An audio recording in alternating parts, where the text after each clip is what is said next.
Today, the Defence Ministry cleared what is set to be India's biggest ever defence deal. The procurement of 114 Rafale fighter jets, with nearly 100 of those to be built here in India. For the Indian Air Force, this is nothing short of relief.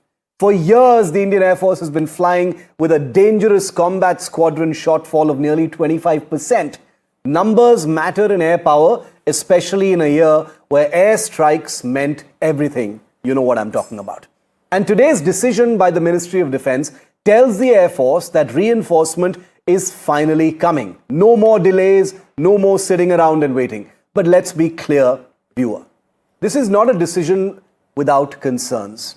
A deal for 114 Rafale fighters is an enormously expensive acquisition that will doubtless burn a deep hole in India's budget. India's past experience also shows that assembling aircraft locally has rarely translated into real technology absorption.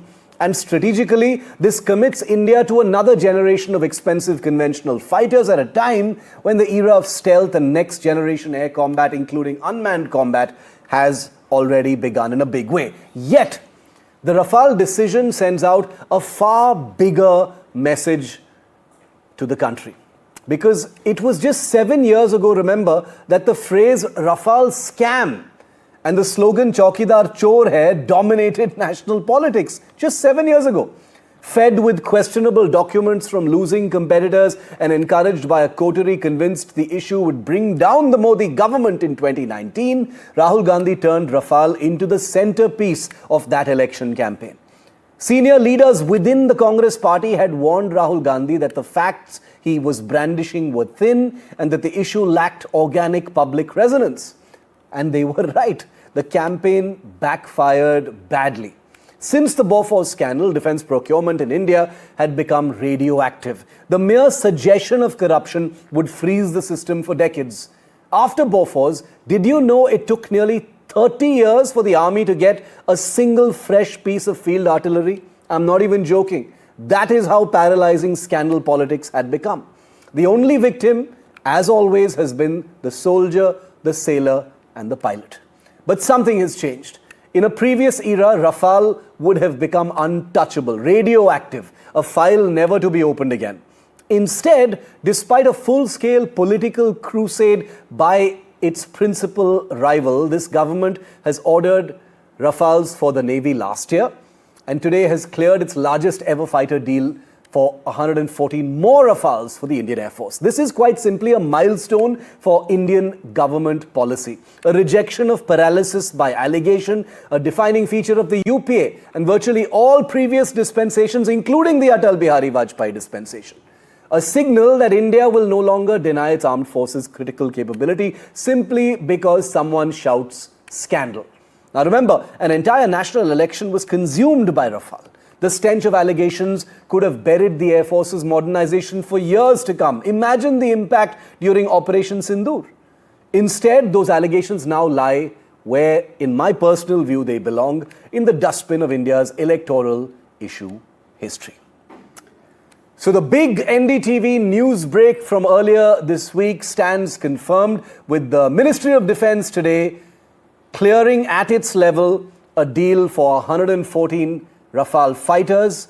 This is going to cost the country about 3.25 lakh crores. About 100 of these aircraft are going to be built in India.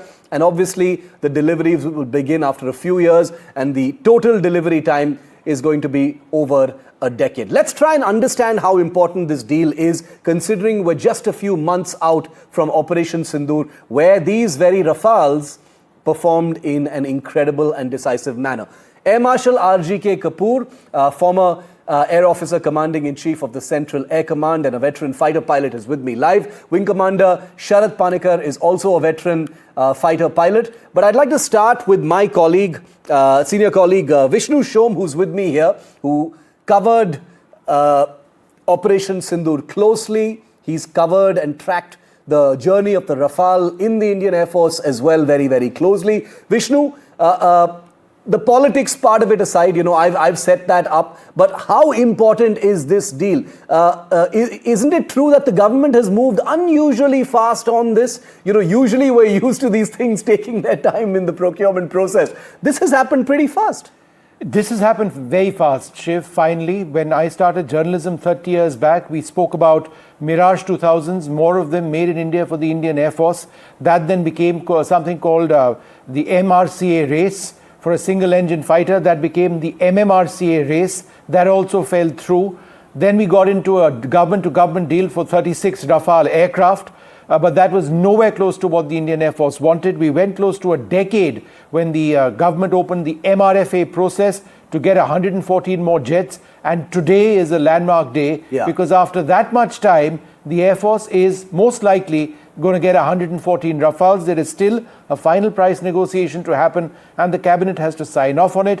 What has taken place now is an acceptance of necessity. That's an important step and comes just ahead of the visit of the French President to India in the next few days. That's right. He's coming. President Macron lands in a few days, and I don't know if there'll be some kind of an announcement because this is still only at the MOD level. And as Vishnu said, Marshal Kapoor, bringing you in on that, there are still a few steps to go before a deal was signed. But how would the Air Force be seeing this, Marshal Kapoor, today? They've been waiting. They've been insisting.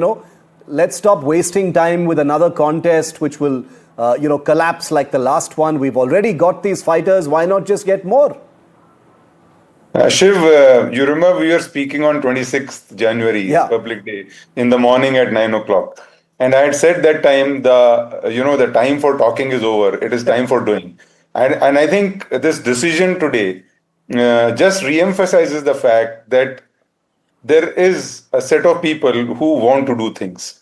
And what is more important is that it will set up an ecosystem in India, which will, what it will do is it will give a ripple effect to kind of capability building in the military aerospace sector, which is primarily a monopoly. So I think what Indian Air Force would heave a sigh of relief, would feel confident, and what it does is it actually, confirms the fact that what Indian Air Force has been saying, that Rafale is a very, very good fighter aircraft. And what we are talking about is the F4 and the F5. And those are what will actually give kind of the loyal wingman capability to the future. And that is the future of air combat. And they are going to not only kickstart the military aerospace ecosystem, bring in capabilities, bring in efficiencies, bring in accountability, bring in the technological skill development that we so badly need in our ecosystem. And all this is going to help the private industry. It is only to be seen. What we were doing so far was assembling aeroplanes. We were not actually, manufacturing properly. There was hardly any indigenization. The cutting edge technologies is what we have to invest in and get it indigenous. And that is sort of the point, because out of these 114 fighters, as Vishnu and I have reported, about almost 100 of these are going to be built here in India. That is the intention. The whole intention is for it not to be a kind of very expensive assembly line, but literally an aviation ecosystem that manufactures these fighters, or at least, a large part of them. Wing Commander Panikkar, the Air Force is obviously going to breathe a sigh of relief, but there are many challenges ahead. This is a vast and complicated program, but as far as the choice of aircraft is concerned, the Air Force must be also relieved that it doesn't have to choose anymore. The Rafale has literally been used in combat during Operation Sindoor. Let's just look at the facts before us. First and foremost, what is significant is that we already are operating 2 squadrons of the Rafale. And the fact that you're getting 114 more staggered over a period of maybe, let's say, 7 to 10 years is definitely good news. Please always keep in mind that the fighter strength of this country, as Vishnu had brought out earlier, has dropped from about 50 squadrons, roughly about 25 odd years back, to just 30. That is really alarming. And for any ecosystem to build up capability takes a finite amount of time. So I would say it's fantastic news. I only wish this had happened, in this original deal of 126. Yeah. But be that as it may, a step in the great direction. And I also understand that up to 60% of indigenization is going to take place, which, as RJK had just mentioned earlier, indicates that a large number of Indian defense manufacturers would be involved in the final production of this aircraft. And hopefully, HAL would be up to the task, and we should be seeing the rollout of fighters sooner rather than later. From what I understand, we are also going to get a certain number of fighters in a flyaway condition. Yes. Which means that I would expect between a squadron or two squadrons in a flyaway condition, and the rest would be manufactured in India. We've already got expertise. Yeah. We've got expertise in the maintenance, we've got expertise in the operation, and the final test of any weapon pilot combination is operations, as was highlighted during Sindoor. Operation Sindoor, using the scalp, using the hammer, integration, fusion with airborne early warning and the AVAC system, the whole thing worked like a dream. Yeah.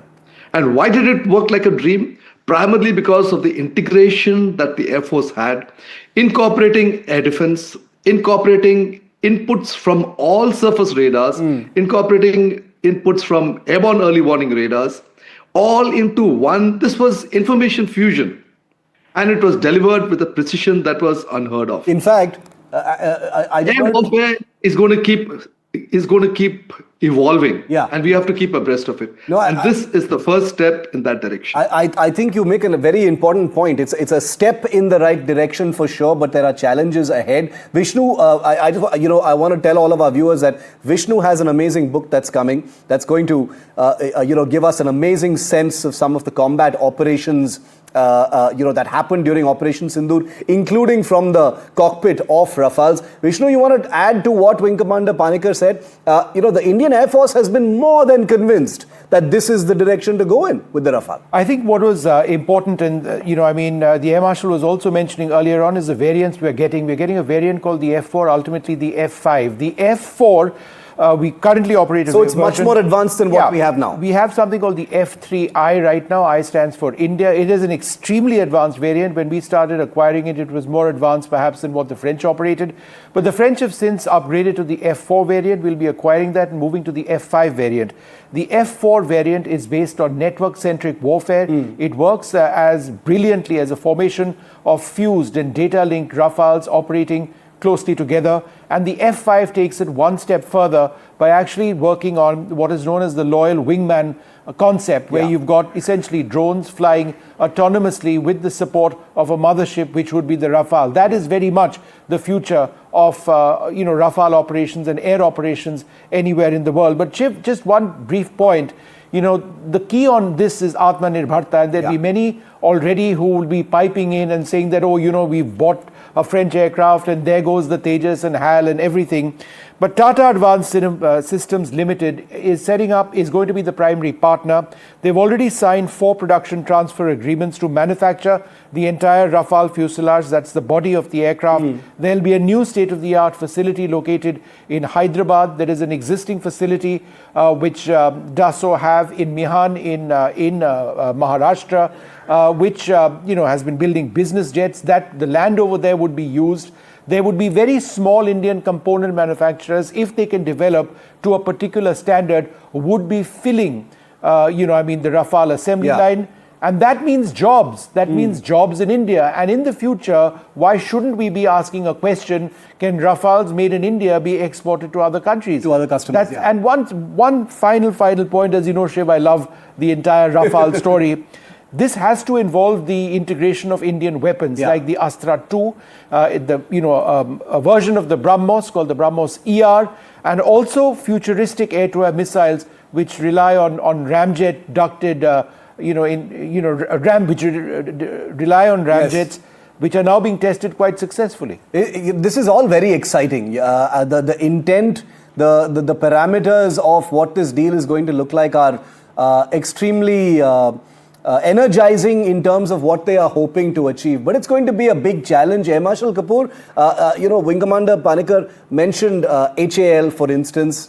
the government intends to make this a Make in India that involves the private sector, like Vishnu said, the Tatas are there. Do you think that this is going to be an issue or a problem? Should HAL also be involved in the manufacture of these jets? Because that might become a bone of contention.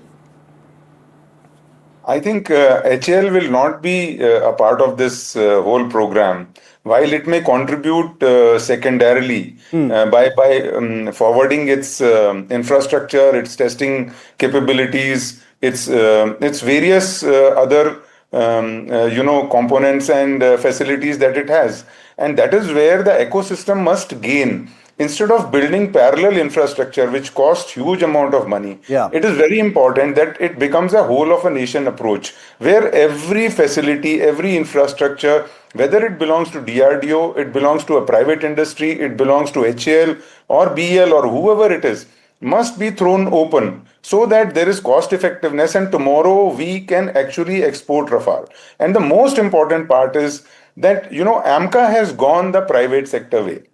If AMCA has gone the private sector way, we need to learn and very, very quickly absorb technology from Rafale and put it into AMCA. Because the moment we get commonalities of components, of technology, great point, then what we will do is we will be able to integrate all these platforms much better. We'll have a much better logistic and long-winded supply chain. We'll have a much better efficiency. We'll have a much better operational capability. And by the time AMCA even gets to the prototype version, there are few technologies which are there, like sensor fusion, like EOTS, like long-range weapon system integration, mission computers, and things like that, which need to be integrated. And that is where the major challenge has been with HAL. True. And so if the private industry can, and it's a high risk, high reward process. If we don't bite the bullet, we will continue to be, very safe on everything. No, I agree. And safety doesn't ensure rewards. No, I agree. And the AMCA that Marshal Kapoor is referring to, of course, is the India's intended fifth generation stealth fighter that the private sector is currently competing in a race to prototype, etc. Vishnu has been reporting on that as well. Wing Commander Panikkar, the technology absorption is going to be obviously a challenge. India has built fighters locally before at HAL. The Sukhoi 30 is probably the biggest local fighter line that we've had, but it hasn't translated into many sort of aviation ecosystem benefits in terms of giving us the know-how, if I can simplify it, to build our own sort of equally capable fighter. Do you think this one should be like a watershed project in that respect, like what Air Marshal Kapoor is saying? I would totally support what Ajit has just mentioned. Shiv, I'll just take you back about 30, 40 odd years. When the Tatas first made the Indica, the first indigenous car, we were all thrilled because for the first time, India was making its own internal combustion engine. It's completely indigenous design and completely made in India. Similarly, even though the Tejas is vastly delayed, be that as it may, it still represents something that is indigenous. No country in the world wants to transfer technology in its totality because that will take away from whatever significant, intellectual property, whatever technological secrets that they have.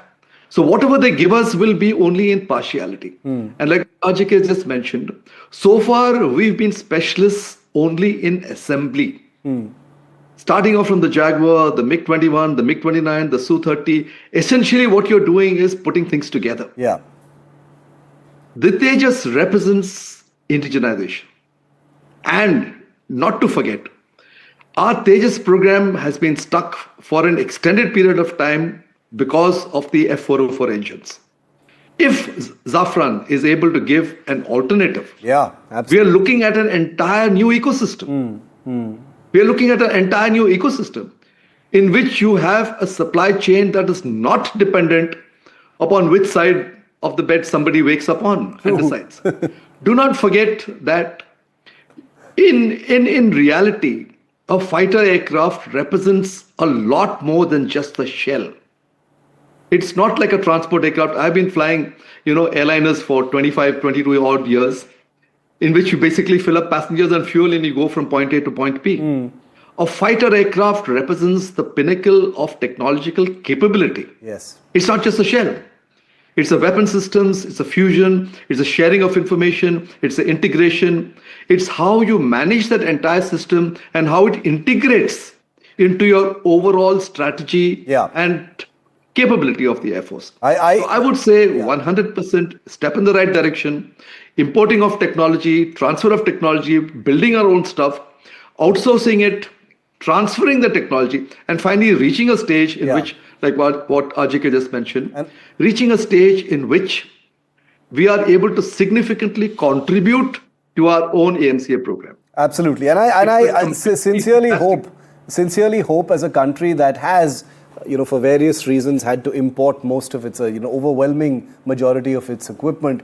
In terms of air power, this becomes that final kind of project, where we're getting the stuff from outside. We haven't even gotten to the sensitive topic of engine deal, fighter engines. That's a completely separate issue, which I will invite all of you back for at some other day. But I think a step in the right direction, a brave move, a good decision, something that the Indian Air Force will welcome, is a good way to end this tonight. Thank you very much, Air Marshal Kapoor, Wing Commander Panikkar, and Vishnu, as always, for being with me here tonight.